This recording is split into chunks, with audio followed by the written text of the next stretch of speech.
Assalamualaikum warahmatullahi wabarakatuh. Kaum muslimin, kaum muslimat dimanapun Anda berada, inilah sekilas info tentang profil Pondok Pesantren Bani Syahir, salah satu pondok pesantren legendaris di Kabupaten Kuningan, karena Pondok Pesantren Bani Syahir ini dianggap salah satu pondok pesantren tertua, yaitu yang didirikan pada tahun 1955. Pendirinya adalah almarhum al-maghfurlah Kiai Haji Jalaluddin bin Kiai Haji Ahmad Syamsuri. Beliau menamakan pondok pesantren yang didirikannya dengan Bani Syahir diambil dari nama kakek beliau, yaitu Kiai Ahmad Syahir. Kenapa? Karena kakeknya merupakan cikal bakal berdirinya pondok pesantren ini dengan membangun sebuah mushola kecil di tempat pondok pesantren Bani Syahir sekarang ini.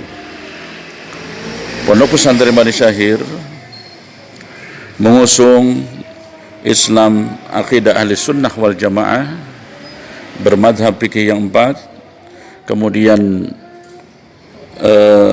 mengambil tauhid Abu Hasan al-Ash'ari, Abu Mansur al-Maturidi sebagaimana organisasi Nahdlatul Ulama.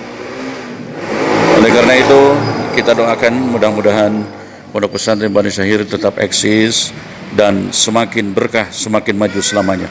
Terima kasih. Assalamualaikum warahmatullahi wabarakatuh. Assalamualaikum warahmatullahi wabarakatuh. Bismillah, alhamdulillah, wassalatu wassalamu ala rasulillah, Sayyidina wa maulana Muhammad ibn Abdullah wa ala alihi wa ashabihi wa man tabi'ahum bi ihsanin ila yaumil qiyamah. Amma ba'd. Para santri Bani Syahir, para alumni Bani Syahir, kaum muslimin wal muslimat dimanapun Anda berada, semoga pada kesempatan kali ini Anda semua dalam keadaan sehat walafiat, diberkahi selalu oleh Allah dan dilancarkan rezekinya. Amin ya rabbal alamin. Pada kesempatan kali ini saya Asep Saifuddin Jalaluddin Bani Syahir akan berbagi ilmu dan berbagi wawasan tentang salah satu kitab yang menjadi andalan Pondok Pesantren Bani Syahir, yaitu kitab Hikam. Kitab Hikam ini adalah sebuah karya besar dari seorang ulama sufi yang terkenal, Sayyid Ahmad Ibnu Athaillah. Baiklah, kami memandang bahwa kitab Hikam ini sangat relevan untuk diajarkan di santri kami dan menjadi sebuah pemahaman bagi kaum muslimin, kaum muslimat dimanapun Anda berada. Dalam situasi COVID-19, dalam situasi masyarakat yang penuh dengan ketakutan, yang penuh dengan kegelisahan, yang penuh dengan rasa was-was, maka hikam adalah solusinya. Insya Allah, seseorang yang mampu memahami inti daripada hikmah-hikmah yang ada dalam kitab Hikam ini, maka dia akan menjadi orang yang lebih sabar dan bertawakal kepada Allah.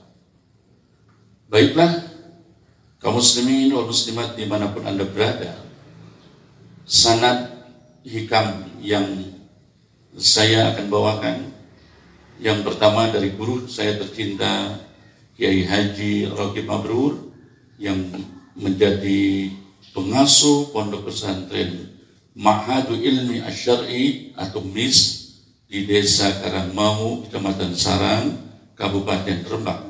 Kemudian juga saya dapat sanad hikam ini dari Kiai Haji Zamzami Amin, pengasuh Pondok Pesantren Muallimin Babakan Ciwaringin, Cirebon. Jadi insya Allah apa yang akan saya sampaikan bisa dipertanggungjawabkan. Baik kaum muslimin wal muslimat dimanapun Anda berada. Tentu saja pada akhirnya saya secara pribadi menerima kritikan yang membangun, menerima saran, masukan demi perbaikan dan demi kemaslahatan semuanya. Hikam terdiri dari beberapa hikmah-hikmah yang insya Allah akan saya sampaikan dari mulai hikmah yang pertama sampai hikmah yang terakhir. Mudah-mudahan Allah mengizinkan dan meridhoinya. Untuk hikmah yang pertama, qala Sayyid Ahmad Ibn Athaillah, beliau berkata, min alamatil i'timadi 'ala al-amal nuqsanur raja 'inda wujudiz zalal. Saya ulangi, Bismillahirrahmanirrahim. Min alamatil i'timadi 'ala al-amal nuqsanur raja 'inda wujudiz zalal. Artinya, dan di antara tanda bergantung kepada amal yang kita lakukan, berkurangnya rasa roja atau rasa harap kita kepada Allah pada saat kita tergelincir ke dalam dosa atau pada saat doa-doa kita dan harapan kita tidak dikabul. Kaum muslimin wal muslimat dimanapun Anda berada,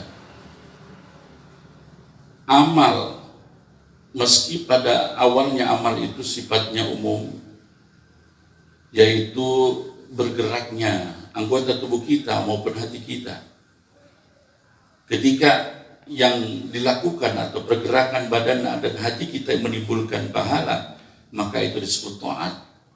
Dan ketika menimbulkan dosa, maka itu disebut dengan maksiat.